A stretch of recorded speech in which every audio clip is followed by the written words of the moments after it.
ahora entre nosotros a un profesor muy comprometido, cuya intervención ha trascendido las fronteras, ha llegado hasta el país hermano de México, particularmente en Oaxaca, donde hay una institución que le ha abierto las puertas, porque pensando desde sus bancas, ha creado una forma de hacer educación.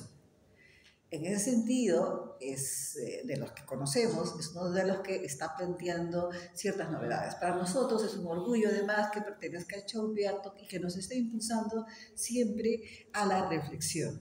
Tenemos a nosotros al profesor Francisco Vázquez Carrillo y voy a dejar los datos de su formación, que nos explique un poco, brevemente por supuesto, y que pase a su tema. Por favor, aplausos para Francisco Vázquez Carrillo. Muchísimas gracias, mi estimada María Emilia. Soy responsable y general de una universidad de México, acá en el Perú.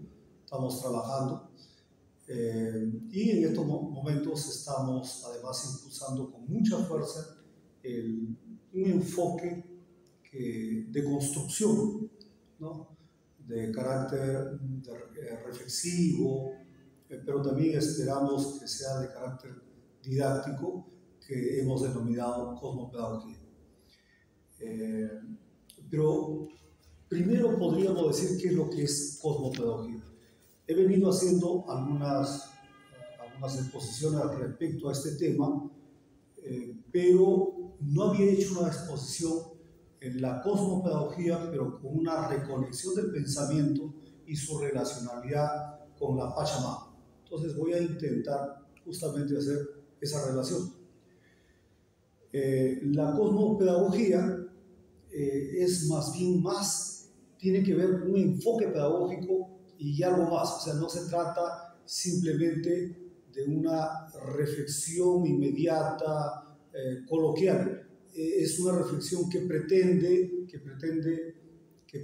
buscar un vínculo mucho más fuerte del mundo andino o desde el mundo andino amazónico y en correspondencia, en complementariedad y diálogo con otras culturas y civilizaciones que tenemos en América Latina. Y además ha aparecido muchos y varios movimientos con estas características. Por ejemplo, en Brasil tenemos por ejemplo, a Moacir Gadotti. Moacir Gadotti es un freirano. Él dice que nosotros debemos tener un enfoque de carácter terráneo, que él llama pedagogía de la tierra. Y entonces él tiene una postura más ecologista de la educación, más ambientalista de la educación, pero sin embargo no tiene una sostenibilidad respecto a ese mundo ancestral que nosotros queremos dotar. Hay otros movimientos que el día de mañana va a ser una exposición. Un gran amigo, Jaime Martínez, él habla, por ejemplo, de la educación comunal, con quien tenemos no solamente afecto y amistad, sino que tenemos grandes coincidencias. Entonces la cosmopedagogía es más bien un horizonte civilizatorio que intenta reconectar el pensamiento con la vida, la comunidad y el cosmos, transformando la educación en un acto de reexistencia. ¿Por qué decimos reexistencia? Porque estamos existiendo, pero estamos desconectados con la naturaleza, estamos desconectados con ese pensamiento concreto y relacional. Más bien estamos muy conectados con ese pensamiento que nos ha hecho recordar ahora Javier, con ese pensamiento analítico. Y el pensamiento analítico busca más bien fragmentar la naturaleza, busca fragmentar esa parte de la posibilidad del encuentro con una verdad. Y eso ha ido trabajándose desde hace un buen tiempo, por ejemplo, en el caso de Edvard Morin, ¿no?, cuando se habla del desmembramiento de la realidad. Entonces, lo que se intenta con la cosmopedagogía es reencantar el saber integrando la razón, ¿no? El cuerpo, el espíritu, restaurar los vínculos rotos entre lo humano y lo no humano, y forma seres relacionales y cósmicos capaces de regenerar el mundo desde la ética del cuidado, la reciprocidad y la comunalidad. Eso implica aprender en esta perspectiva, por lo tanto, sería habitar, cohabitar, vincular, y lo que hoy día nos ha hablado con mucha precisión nuestro compañero Javier, sería criar, ¿no? Co-criar, ¿no? Presentificar la vida, pero con un tejido sagrado. Esto me daría pie presentar 10 hipótesis. Una primera hipótesis, trabajar del hacer al habitar. Cuerpo, vamos a ponerlo acá, en el otro, exactamente ahí. La acción y el territorio como un fundamento del aprendizaje. 2, saber viviente. Camina, habita y vitaliza en el territorio. Diferencia ontológica. 3 niveles de formación del ser, lo vamos a ver. 4, diferencia epistemológica del dominio al vínculo. 5, la cosmopedagogía y la construcción de los biométodos diversos. 6, el docente como un oficiante pedagógico, que ahora vamos a intentar también explicar. 7, la agencia de la cocrianza pedagógica y la cosmopedagogía. 8, la alternancia entre la microescuela y la escuela territorial cósmica. Ahí tendríamos una pequeña observación, por ejemplo, con nuestro compañero, cuando se habla de cómo este espacio que llamamos aula, de cómo tratar de humanizar el aula. Yo no creo tanto en eso, yo creo que debemos salir, más bien, ¿no? Tener un ingreso y salida e ingreso, ¿no? Una alternancia entre ese pequeño microescuela, en ese mundo aulístico, que tú lo has llamado con muchísima, yo le he dado mucha importancia a lo que tú has llamado esa aula castrense, ¿no? Esa aula castrense va a seguir siendo aula si es que sigue ahí. Es imposible salir del aula, cuando no tocamos a las otras comunidades vivas que se encuentran afuera. Y el otro es el 9, entonces por lo tanto el 8 sería la alternancia entre esa microescuela y la escuela territorial cósmica, y el 9 una pedagogía del Tawan, ¿no? Ese Tawan de los 4 puntos que vendría a ser el Ayllu, el Yache, el Pacha y el Kama, ¿no? El que has subrayado con muchísima fuerza y yo coincido plenamente. Y el último punto tiene que ver con los horizontes de la cosmopedagogía. Eso implica la reexistencia, la regeneración y el proyecto civilizatorio. O sea, habría que ver no solamente como sistema. O sea, el tema de la cosmopedagogía no es ver al sistema solamente, es ver la civilización misma. O sea, no es el ataque al capitalismo, no es el ataque ni la versión revisada de lo que es el socialismo, etc. Se trata de ver la civilización como tal, que se encuentra hoy en día en un encuentro de colapso, en un encuentro de crisis. Entonces lo que tenemos que hacer es la búsqueda de una reflexión mucho más profunda, mucho más grande, de otra dimensión, más civilizatoria, ¿no? En ese sentido, ¿qué es lo que ha producido hasta entonces las corrientes pedagógicas? Tenemos muchas corrientes pedagógicas, todas ellas con un origen netamente europeo o norteamericano. Por ejemplo, si nosotros vemos desde los inicios de la educación, estamos hablando de la Escuela Nueva, con Rousseau, con Tolstoy, con Pestalozzi, Froebel, tenemos a Montessori, entre otros, Kilpatrick, norteamericanos, o de Gaulle, entre otros. Tenemos, por ejemplo, la conductista con Skinner, y otro como la conductista, la cognitiva, la histórico-cultural, que tiene que ver con Vygotsky, una postura más socialista, más de equipo, más social, ¿no? La pedagogía constructivista, el complejo, el enfoque por competencia, que todas las universidades en el Perú lo trabajan, que todos los colegios lo trabajan, y que tiene una raíz no tanto andina, no tiene una raíz arraigada a nuestra realidad, del cual hoy día se nos ha explicado con nuestra propia historia. Más bien este tiene una historia y tiene otro tipo de implicancias y causas más bien europeas con el proyecto Turing, ¿no? Que había sido pensado primero para la educación básica, pero que luego fue pensada también luego extendida a las universidades, pero que primero, llevado en Francia y en Turing mismo, este proyecto de trabajo por competencias fue desarrollado allá en Europa y fue invitado muchos ministros de acá, de América Latina, pero quienes realmente fueron las universidades. Por eso que en vez de aplicarse en la educación primaria y secundaria, en la educación básica, fue implementándose más bien en las universidades.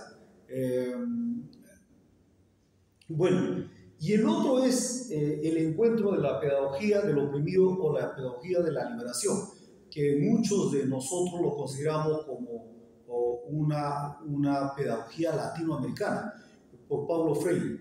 Pero esta pedagogía tiene una centralización en el marxismo y en el neomarxismo, sobre todo en el existencialismo, y tiene poca base en las culturas ancestrales, al punto que incluso consideran este tipo de pedagogía basada en el marxismo a todo aquel que ha sido desarrollado en la etapa primitiva o esclavista como algo ya pasado y poco moderno. Para desarrollarlo, para que sea moderno y para que supere al capitalismo, tendríamos que ingresar primero al capitalismo y luego al socialismo. Entonces, por lo tanto, la construcción de una pedagogía latinoamericana o la pedagogía basada en el Ande o basado en otras culturas de nuestro continente, tendríamos que tener una nueva forma de lectura basados en la historia, basados en la arqueología, basados en la antropología y basados sobre todo en nuestras comunidades que quedan en la actualidad.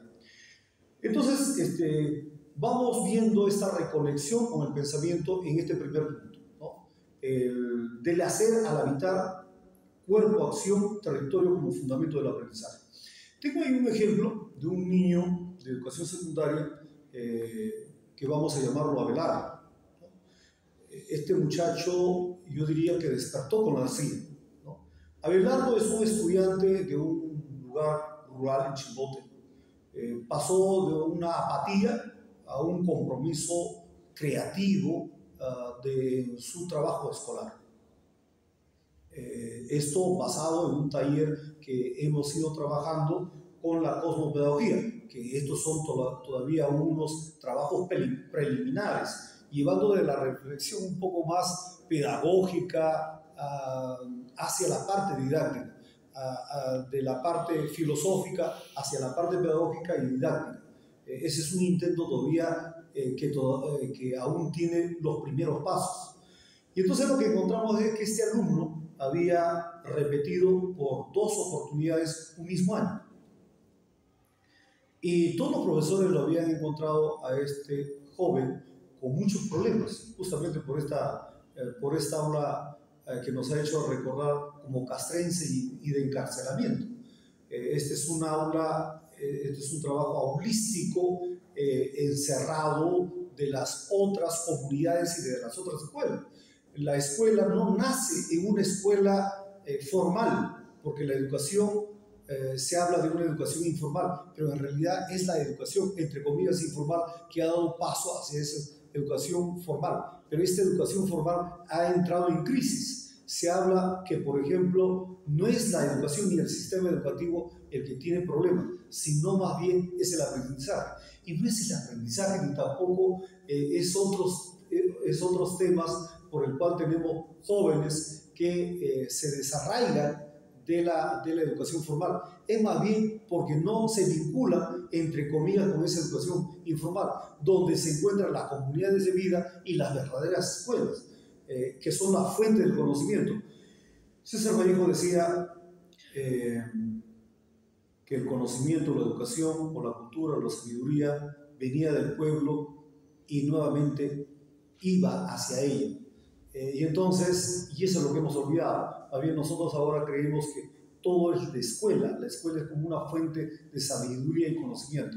Entonces lo que hemos encontrado con este joven es cómo es que el aprendizaje auténtico surge cuando el saber se enraíza en el cuerpo, ¿no?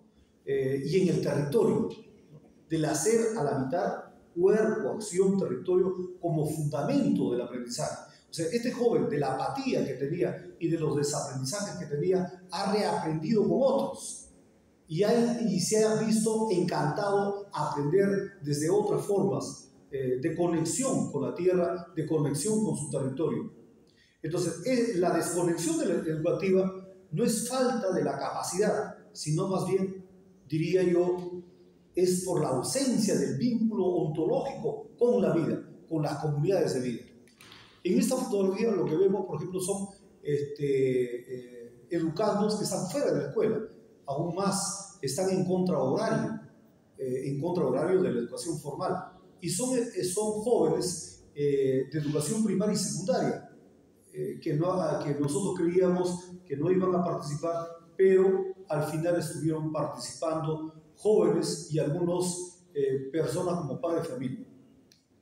El otro es el saber viviente, ese saber viviente que camina, habita y además vitaliza el territorio, o nosotros nos vitalizamos con el territorio. Ejemplo, acá por ejemplo lo que vemos es a un supuesto profesor, que no es profesor, pero hace las veces que es profesor. Es un dirigente regante que él está enseñando la historia viva de los regadíos de la comunidad del Castillo. Está enseñando la historia, cómo es que ha ido evolucionando los sistemas de irrigación en ese lugar. Entonces lo que vemos acá es un conocimiento altamente significativo, ¿no? Cuando es significativo cuando el aprendizaje primero se territorializa, se ritualiza, se ve como un paisaje humano y no humano, y se vuelve sujeto del saber. Ese es el saber viviente que camina, habita, vitaliza el territorio. Por lo tanto, el aula se expande al territorio y se aprende a cohabitar el aprendizaje. El docente comparte sus funciones. El docente, no hay un solo docente, como encontramos en el aula formal. Pueden haber múltiples docentes desde la visión de la cosmopedagogía. No puede ser solamente un profesor, mediador, facilitador único, sino que cuando sale hacia las múltiples comunidades, a esas múltiples comunidades de vida, puede encontrar múltiples profesores y por tanto múltiples saberes. Entonces, por lo tanto, el docente puede compartir sus funciones. Los estudiantes tienen otros personajes con quien dialogar y su vínculo con la comunidad y el territorio se ve altamente potenciado. ¿Qué implica eso? Implica, por lo tanto, que la cosmopedagogía no está de acuerdo y diverge que el aprendizaje significativo se encuentra entre el choque del conflicto cognitivo. Cuando hay un conflicto aparece el conocimiento de acuerdo, como decía Piaget. O el otro que Ausubel decía, solamente puede existir un aprendizaje significativo cuando se trata de buscar los saberes previos que se encuentran en la estructura interna de la persona o los nuevos saberes.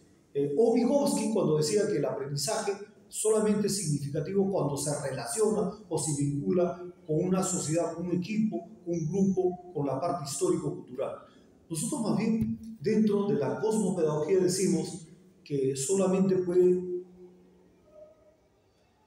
formarse, potenciarse el aprendizaje significativo cuando éste se vincula o se revincula con la naturaleza, con el Pacha, con la comunidad, con sus relaciones. Estamos hablando con una calle, con las personas que caminan, con un parque, un mercado, con un río, con una laguna, etc. El punto 3 tiene que ver con la diferencia ontológica en sus 3 niveles. Esto creo que es fundamental porque tiene que ver con la postura misma ontológica de la filosofía y su vínculo con la pedagogía. El primer punto es la ontogénesis. La ontogénesis tiene que ver más bien con un desarrollo individual, personal. Entonces lo que encontramos aquí son diversas pedagogías basadas en el hombre. Actualmente, por ejemplo, cuando nosotros revisamos cuál es la parte ontogénica de la pedagogía basada en el enfoque por competencia, se dice lo siguiente: usted tiene que enseñar, pero basado en el aprendizaje, y el aprendizaje está basado en el estudiante. Entonces, el estudiante es el hombre. La educación, toda la educación hasta ahora, incluso las posturas que ha tenido Vygotsky, que están basadas en la sociedad o en los equipos, están basados en el hombre. Todos aquellos, por lo tanto, lo hemos juntado y le he denominado como antropedagogía. Por lo tanto, todas las pedagogías existentes hasta la actualidad serían antropopedagógicas, porque están basados en el hombre o están basados en el hombre en grupo. Y ahora entonces podríamos hablar que una nueva pedagogía que rompa estos esquemas, que rompa este tipo de modelos ontológicos, tendríamos que buscar un biocosmogénesis. Y eso es la única forma de poder salir, sería el ser relacionado y cómo nos relacionamos con esa territorialidad inmediata con el colegio, inmediata con la comunidad o con el cosmos. Eso implica ver la vinculación con el todo, con todo lo viviente y sagrado. A eso llamaríamos la cosmopedagogía. Por lo tanto, había dos grandes pedagogías en estos momentos. Una antropopedagogía, que hemos visto basadas en el hombre, y lo otro que estamos proponiendo, estos son neologismos, como decía nuestro compañero Omar, sería la cosmopedagogía. Eso implica, por lo tanto, que la cosmopedagogía se ubica en la biocosmogénesis, donde se aprende a cohabitar y a regenerar los vínculos. El punto 4 tiene que ver con la diferencia epistemológica del dominio al vínculo. Con mucha sagacidad, yo diría con mucha inteligencia, nos ha explicado acá nuestro compañero Javier respecto al dominio, al control, a la vigilancia, ¿no? ¿Cómo salimos de eso al vínculo? ¿Cómo salimos del vínculo, del control, de ese control castrense hacia la vinculación con todo, con esa relacionalidad?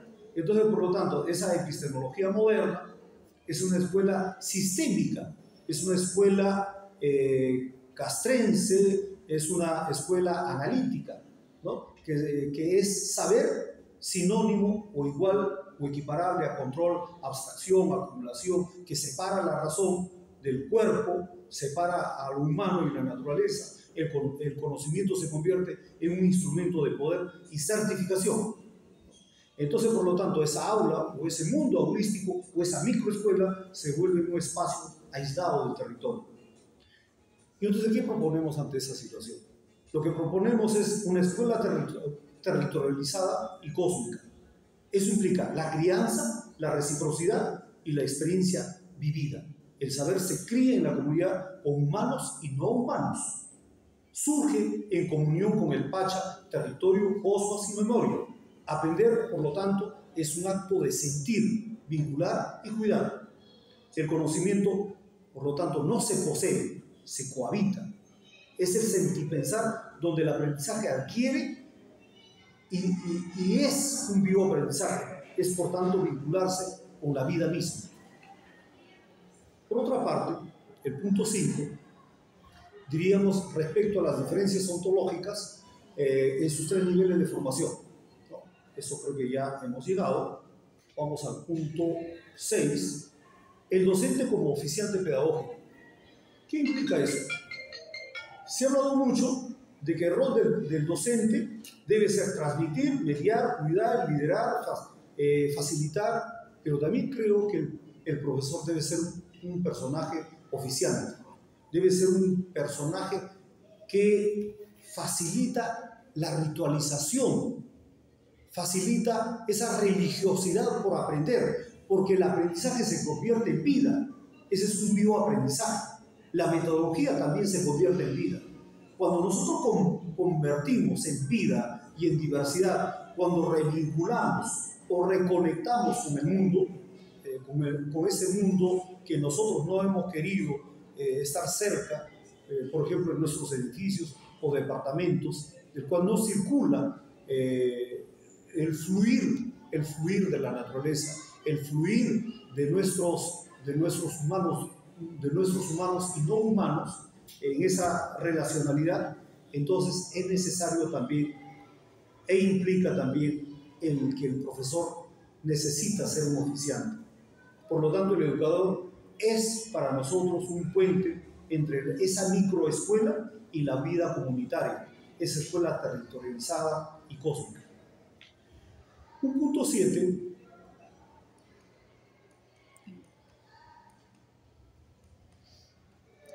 Había quedado, pero me había retrocedido, disculpen.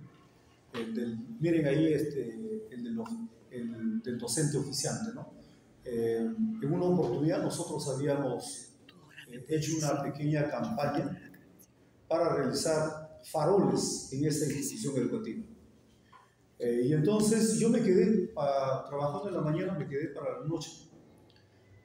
Y como, digamos, estuve caminando, en ese caminar traté de ingresar, de visitar a mis estudiantes. Grande fue mi asombro al ver que el trabajo de los estudiantes era co-realizado, era una cohabitación, era un co-criar, donde los padres, los abuelos y los estudiantes tenían diferentes roles en ese trabajo de la construcción de ese farol. Unos estaban pegando, como verán ahí la madre, incluso con algunos apremios para caminar en una silla de ruedas, y los estudiantes realizando los palos para irme en la mejora, y otro que se encargaba en la estructuración, que era un tío de ellos. ¿Qué nos lleva a todo eso? Nos lleva que el profesor no solamente es pues un mediador escolar de cuatro paredes, no es un profesor holístico, sino que es un profesor que va mucho más allá, que puede mediar mucho más allá de su comunidad pequeñita, ¿no? Y el otro tema, el punto 7, tiene que ver con la agencia, ¿no? La agencia de la cocrianza, de la pedagogía en la cosmopedagogía. ¿Cuál es la agencia actual de la educación? La agencia actual de la educación se basa en la persona, porque la persona es el punto central del aprendizaje y donde todo el sistema educativo y de cualquier sistema educativo latinoamericano, norteamericano o europeo. Nosotros decimos que no. Si nosotros hemos escuchado con mucha atención a nuestro compañero, amigo y hermano Javier, él dijo, por ejemplo, que es la cohabitación y la crianza en la naturaleza, y cuando la naturaleza también nos cría a nosotros, ¿no?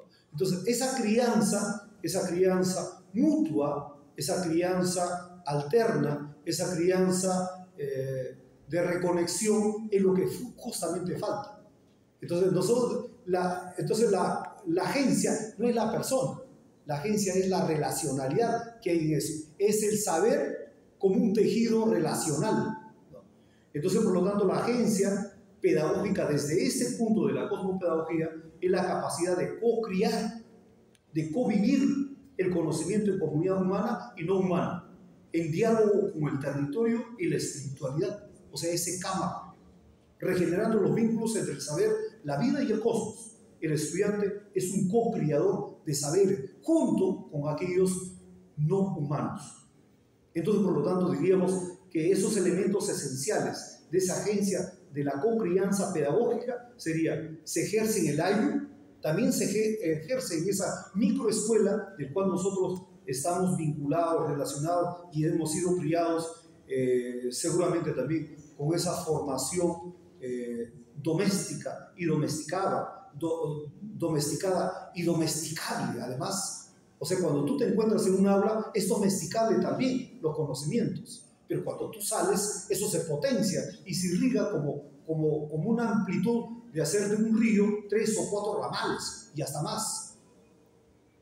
Y el otro tiene que ver con esa ontoepistemología. Es aprender, es habitar y vincular y presentificar un mundo nuevo. Y el otro es la transformadora y de la reexistencia. Por lo tanto, hay que reencantar el pensamiento, porque además sana los vínculos y regenera la vida. Podríamos decir en forma general este punto 7, la verdadera agencia no es el individual, como se dice en la actualidad, es más bien cósmica y comunitaria. El saber es un tejido relacional. Aprender, por lo tanto, es reconectar el pensamiento con la vida y el territorio. El punto 8 tiene que ver, entonces, la alternancia entre esa microescuela y la escuela territorial cósmica. No estoy diciendo aquí, como lo decía Ivan Illich, la desescolarización. Ivan Illich en los años 60 decía, para salir de ese poder nefasto del sistema al cual nosotros no estamos vibrando, no estamos danzando, no estamos en música, no estamos simbolizando, no estamos reconciliándonos con la naturaleza, sino más bien nos estamos domesticando, estamos presionados por el sistema, tenemos que romper la escuela y tenemos que salir de la escuela.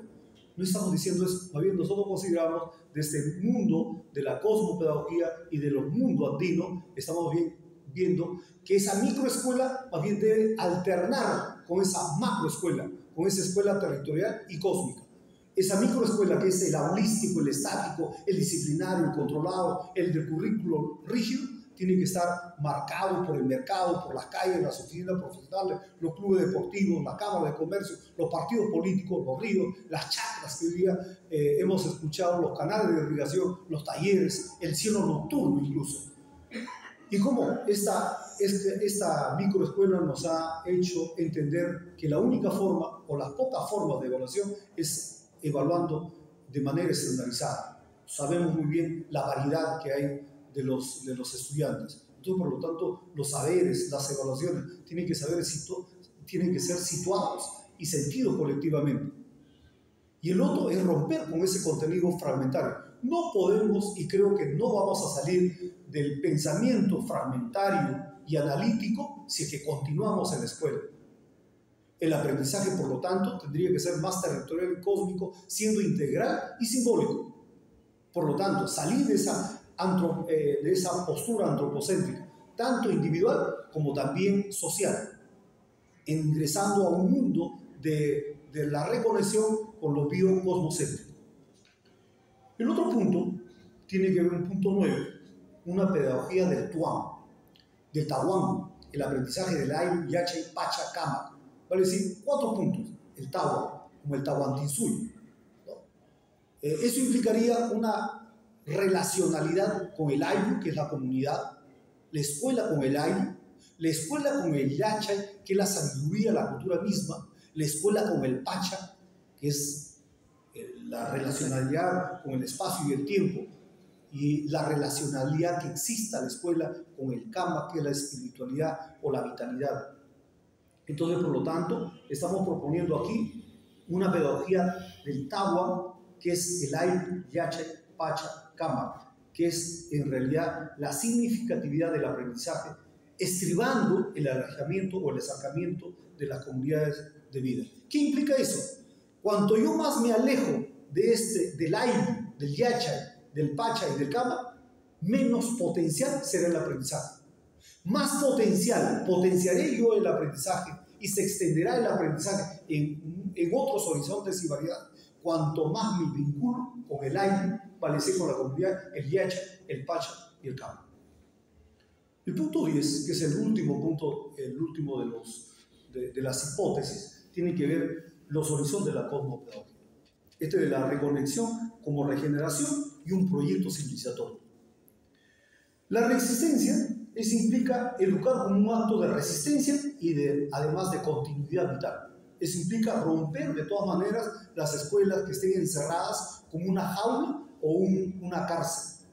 Aprender es rehacerse en el aire, es rehacerse y cohabitar, convivir en el Pacha y el Kama. 2. También implica la regeneración. hay que restaurar los vínculos perdidos y en algunos casos casi inhabilitados, rotos entre el saber y vida, humano y no humano, la escuela y el territorio. Y 3, esto también implica, repito, no solo un tema de sistemas capitalistas, socialistas o socialdemócratas, etc. Se trata de un proyecto civilizatorio, se trata de una proyección de una educación transformativa, de un horizonte de vida y también de esperanza civilizatoria. Propone una escuela expandida y territorial cósmica que armonice el saber académico y el saber viviente. Quiero terminar diciendo lo siguiente. La cosmopedagogía no solo educa, también reexiste, regenera y siembra un proyecto civilizatorio para reconectar el pensamiento con la vida, la comunidad y el cosmos. Muchísimas gracias, mi estimada María Emilia, y gracias a todos.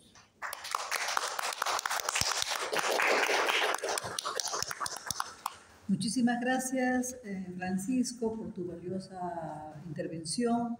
Ha tocado puntos muy importantes que generalmente son olvidados, sobre todo ahora que se ha comercializado la educación, y eso también es un peligro, ¿no? Quizás vamos también a abordar aquello, pero también tenemos una propuesta.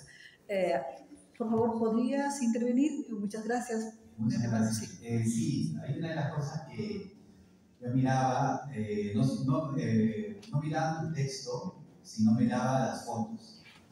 Y una en el sentido de que, por ejemplo, esto que está acá, ¿no?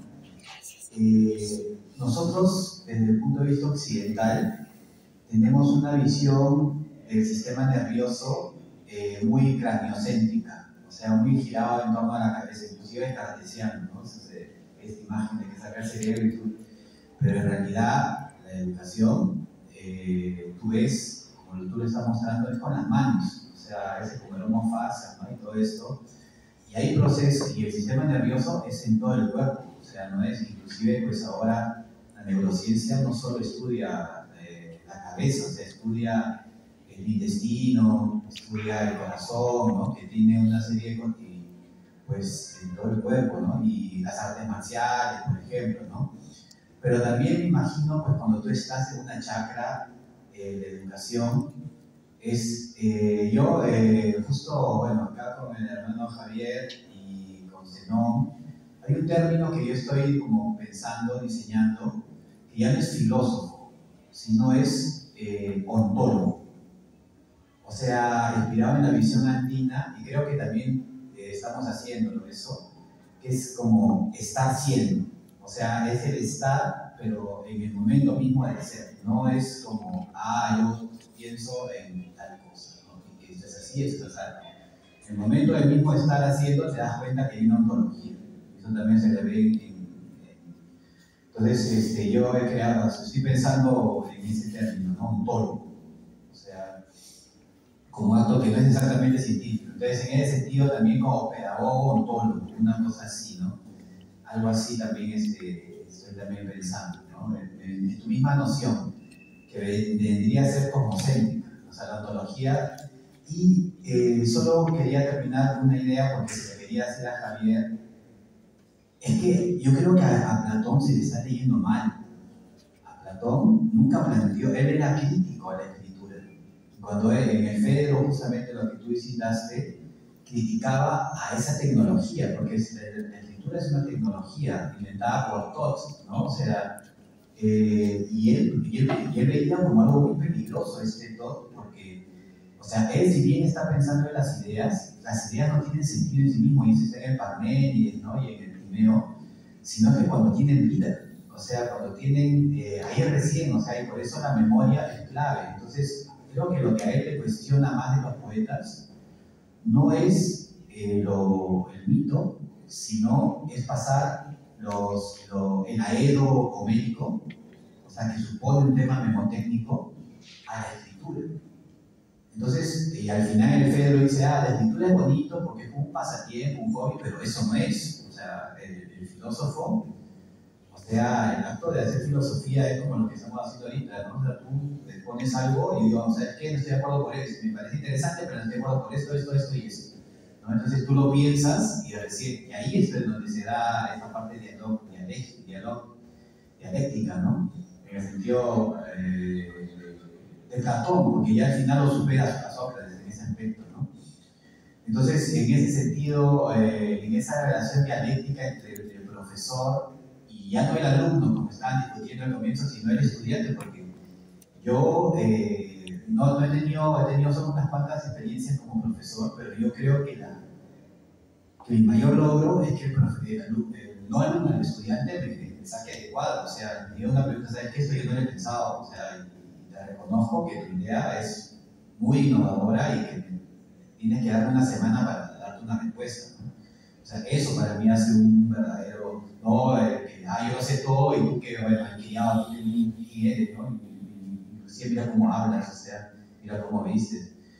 Yo he tenido, o sea, con sinceridad, yo entiendo bien a Hegel, a mí no me parece tan complicado leer a Hegel, a Kant, a estos filósofos, a Husserl, y algunos andinos y maestros están por encima de ellos, o sea, de pensar, de intuiciones que tienen, ¿no? Y que me han dicho cosas que me han descuadrado filosóficamente hablando, ¿no? Y no saben leer ni escribir, ¿no? Entonces, ahí es como entender lo que es el sabio, o sea, la sabiduría. O sea, yo sin comunidades he encontrado sabios, o sea, literales, o sea, y que le gustan inclusive la conversación. Entonces, ese tipo de cosas me parece, y ahí con eso termino, perdón por extenderme.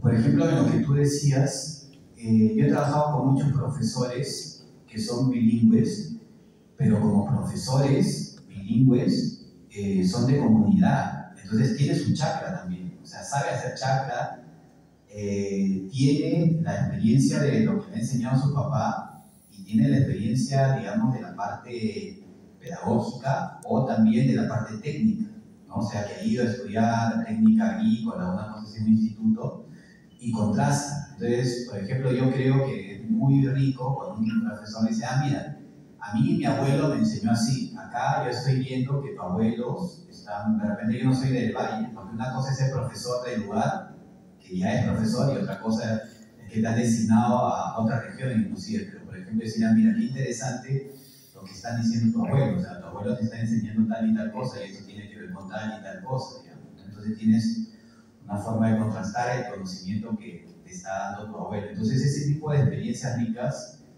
que se dan en el territorio, a veces no las pensamos. Entonces el pedagogo puede decir, mira, acá hay una sabiduría, también los incas, mira cómo están haciendo sus andenes y todo. Entonces ese tipo de cosas son interesantes. Bueno, disculpa por extenderme. Y eso puede ser... Sí. A ver. Sí, muchas gracias. Nos gustaría algunas otras intervenciones, pero muy puntuales, por favor. Gracias. Sí, disculpe, muchas gracias por la intervención, Omar. Quisiéramos algunas otras intervenciones y puntuales. Estamos con el tiempo, ya tenemos al siguiente ponente y con esto cerraríamos la mañana con la siguiente ponencia que está muy interesante. Sí, por favor, adelante. Muchas gracias. Mi nombre es Robertito del Puno, unos eventos que me trajeron acá. El Puno, por ejemplo, se ha intentado a través del proyecto curricular regional incorporar suma causa y me refiero a las diapositivas que estamos mostrando, muchos de sus salarios. Es lo que se hace. Así como las guaguas aprenden sus profesores y sus profesoras les enseñan con la naturaleza, en la naturaleza y para cuidar la naturaleza. Bien, esto ya se lleva a cabo durante muchos años atrás. Estoy seguro que en la Amazonía pasa lo mismo. Pero aquí en Lima no. Y en las ciudades no pasa eso. Acá la cuestión es personalizada, es diferente. ¿No sería mejor, más bien, tomar esas iniciativas y que esas buenas prácticas sean las que se incorporen al diseño curricular nacional, al sistema nacional, y que, bueno, se desarrolle a través de iniciativas e ideas como esta? Claro, que hay presupuesto, porque el proyecto curricular regional de Puno no avanzó más y no se incorporó más porque ya no hubo plata, ya no hubo presupuesto para incorporar muchas cosas que debían incorporarse. Y un detalle, a ver, también para aprovechar con la contribución, desde tipos de gasto, por ejemplo, se ha intentado que la interculturalidad sea enseñarle en idioma quechua, aymara o todas las lenguas y los idiomas que tenemos de nuestras naciones originarias a estas poblaciones. ¿No sería mejor al revés? Como lo hizo Velasco en la primera etapa. ¿No sería mejor enseñarle el quechua, enseñarle el aymara a la población que no sabe, a los colegios y a las escuelas en San Isidro y en Miraflores, por ejemplo, donde son ignorantes en los idiomas nativos? Porque la idea de ir y enseñarle quechua y aymara a poblaciones quechuas y aymaras, que desde la cuna, desde la madre, maman y beben el quechua y el aymara, si me di cuenta con los años de que es para enseñarles e inocularles el español, más bien. Y ahí hablamos ya no de interculturalidad, sino de utilizar su propio idioma para luego desarrollar nuestro idioma, traerlos al español y que no se hable el idioma hegemónico como hasta ahora ha estado ocurriendo. No voy de acuerdo, a ver ahí. Bueno, gracias. Muchas gracias. Ha tocado puntos muy interesantes, muy álgidos. Lo nuestro es una contribución y creo que estamos marcando esas dificultades que tenemos que resolver en común. Así como usted, como nosotros, hay otras colectividades que también están en ese objetivo que es necesario si queremos en realidad transformar nuestra sociedad para un buen vivir. Si no hay más intervenciones, tenía algo que hacer, pero también veo al ponente. Yo daría lugar a Francisco para que nos dé algún argumento respecto a la escuchada. Muchas gracias. Gracias. A ver, las reflexiones que hizo Omar, yo creo que son bastante pertinentes respecto a el estar haciendo, que está basado en Kush. Kush justamente diverge con la postura de Heidegger respecto al ser, ¿no? Entonces él habla del estar siendo o haciendo, que es mucho más, no tanto innovativo, a pesar de que había estudiado bastante el mundo andino, él más bien lo amplía como el pensamiento de América, y más bien él lo extiende y encuentra coincidencias incluso con pueblos culturales de México. Entonces, ese estar siendo, creo que justamente, si tenemos ahí la imagen, es invitar a ese encuentro de ese homo face que tú decías, es el encuentro de hacer con todo el pueblo, ¿no? El encuentro con la vida, es el encuentro con la comunidad, la territorialidad. Y el otro tema del proyecto curricular y el proyecto regional de Puno, y agradezco también, yo creo que mis pininos lo hice ahí, aprendí mucho del que yo considero un gran maestro, y fue Sigifredo Chioca.